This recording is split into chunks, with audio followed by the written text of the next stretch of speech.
Remember we started at the beginning saying the electron had this weird thing whereby if you try to hit it, it'll look really small. But on the other hand, in an atom, it sort of blows up and it gets quite big. And then you stick it in the solid state and it gets bigger again. The question is, how does it do all that?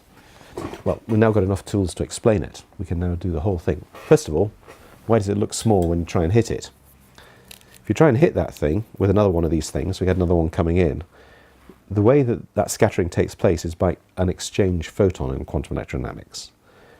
But even if the collision's totally head-on, the minimum wavelength, the highest energy exchange photon occurs when you have a head-on collision between these two things. But if you work it out, firstly, if that's a rotating light speed system, the only bit that matters is the bit that's coming towards you. If you've got two of these things coming towards you, these two things Doppler shift. And what that means, it means that the bit that's coming towards you shrinks in size relativistically. Now, as that happens, as you go faster and faster, these things shrink, both of them shrink apparently, at the same rate that the photon exchange shrinks as well. So the ratio between the wavelength of the exchange photon and the apparent size of the self-confined electron remains the same, which means that no matter how, as you try and hit them, you try and look closer and closer, everything looks smaller and smaller. And you just keep seeing the same thing, which is a point-like interaction. That's why they look so small when they can't be so small. How do they get big? Well, when you go into an atom, what happens is the de Broglie relation takes over, and the wavelength is this beat relation, as lambda is h over p. The de Broglie wavelength of the electron and the proton in the hydrogen atom are exactly the same, and they're both exactly the right size for the hydrogen atom.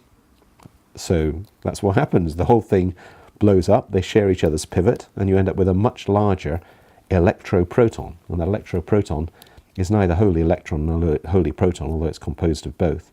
It's a charge zero object, which is far larger than either at the relativistic size of the de Broglie wavelength due to the harmony of phasors. So that's how they blow up, and it keeps on going. Stick them in the solid state, they get bigger still, according to the de Broglie wavelength. So that explains how they get so big. So, also the other thing is there are four solutions. There are four and only four solutions to this. You can have it going like that. You can have it spinning leftwards around the torus or rightwards around the torus. And you can have the thing either positive charge or negative charge. So you have spin up and spin down electron positron. Solution space of 4, just as you have for the very similar Dirac equation. So that's what they look like. But one thing, the quantum bicycle motion, why do we call it quantum bicycle motion in the first instance? Because we thought of the motion in a vacuum of an individual electron as being like, imagine a cyclist sitting on a bike, spacesuit, on a bike in space, except the bike's got big wheels, very big wheels. And initially the cyclist is stationary, and these wheels have been a bit messed up. There's one wheel which is in the normal direction, the rear wheel's in the normal direction, but the front wheel is sideways. And they're both geared up, so when he starts to pedal, both of them start to turn. What happens? Well, if you just had the one wheel, if you start to pedal, then you'd rotate in the opposite direction. Conservation of momentum. So you start to pedal, the wheel goes one way, you go the other way. You can feel it. If you've got a bicycle wheel, just hold it. Twists you when you try and turn it. Gyroscope. If you put another one there, then you get a turn and a turn. If you put 3 there, a third one there, then you get a turn and a turn and a turn. And if you work it out, what happens is that you start to pedal and the whole thing begins to twist and turn and tumble, like the picture that I showed you of the 4-dimensional rotations, because you have a similar kind of motion. And in fact, if you have something like that happening here, what happens is as this thing moves, it actually moves through itself, it tumbles around itself. And it can tumble like this as well, and you end up with a distribution which it's got nothing to rotate about but itself. So what happens is, rather than the thing going, if it was a point mass going around here, that would be moving like this, but that doesn't happen. If the mass was contained in one place, then what happens is the mass stays still and the object rotates around it. That means the whole thing projects down into its center of mass. If you project it down into its center of mass, all you see is the electric field rotating around a point and then going round this thing and coming back and doing that funny motion we looked at. And you end up with something which, projected onto space, looks like a ball rather than a torus. So And then you can do some sums. You can calculate the charge, and it turns out to be close to the electron charge. You calculate the spin, it's h bar over 2 as it should be. You can calculate the anomalous magnetic moment, and it turns out to be the same as first order quantum electrodynamics. Did this in the 1997 paper, so it's in there.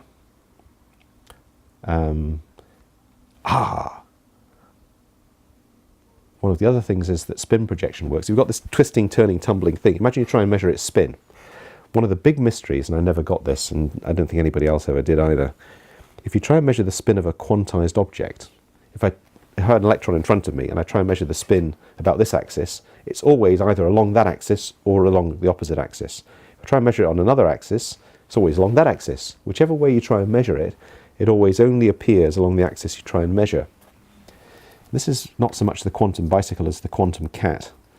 If you take such an object, which is turning about itself, and try and grab it somewhere, so close my eyes and just grab, and I'll grab it somewhere random, but wherever I grab it, if I'm grabbing it, it'll start rotating about the axis of the point that I've grabbed it. And if I grab it in a different direction, it'll just rotate about that axis. This explains why you only ever get plus or minus h bar, because all of the spin appears about, as it's tumbling so rapidly, appears about whichever direction you try and grab it on. And I have to admit that cracking that one gave a great deal of satisfaction. So only a perpendicular axis will enable it to, will allow you to grab it. The others are just vectors. So it hunts through all possible bivector space until the vector space aligns to give you the trivector spin which you need in that direction. There's a match, and presto, spin parallel or anti-parallel. Only two possibilities because the combination is a quadravector. So, did I do the uncertainty principle? No. Okay. So, one of the things about fermions, about things like electrons that have half-integral spin, is they obey something called an exclusion principle. And one of the things you can do with this model is explain where that comes from. And I put a paper out on that in 2012, a conference. So, but the basic idea is if you take two things spinning in the same direction, stick them on top of one another, the total energy doubles, and hence it's like a strong force. You put them spin anti-parallel, the total energy doesn't change at all. And hence you can do spin anti-parallel but not spin parallel, which is what you observe and which has always been a mystery as well. That's another mystery solved. The exclusion principle is really a very strong force. The uncertainty principle, which is this horrible thing which tells you that you don't know what's going on, well, you do know what's going on. You don't know the phase of the electron. It's moving at twice the Compton frequency. So taking that thing, there's a paper by Hestenes in 1980 who showed that you can interpret the uncertainty principle as being a result of the Zipperwaging underlying thing which comes from relativistic quantum mechanics, and this reproduces that and hence explains the uncertainty principle.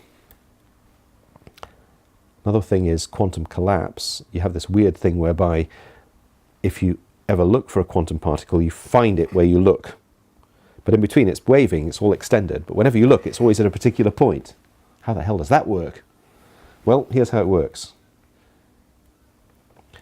If you've got something which is a field distribution, which is a three-dimensional thing, and you want it to collapse to a point, what you need is you need something which turns whatever your distribution is in space, time, areas, lengths, whatever, you have to find its inverse. If you can find its inverse, then the combination of a thing and its inverse is always just a number. It's just that quantum of energy.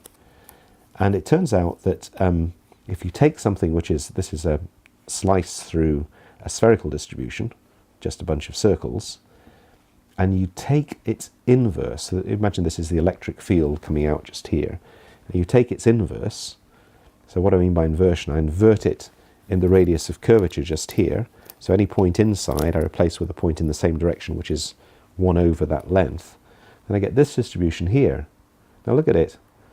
Spherical electron is cancelled by a toroidal system, but this is a slice through a torus. Look at it, two things there, lines coming through here, rotated around there, that's a torus. The inverse of a sphere is a torus. And to get the cancellation of a whole distribution to a point, you need an inverse distribution. You need things that are either spherical or toroidal. Guess what these models are? Not either, both. Spherical and toroidal. Not either or, but both. Just what you need. Wonderful. Then there's a standard model, and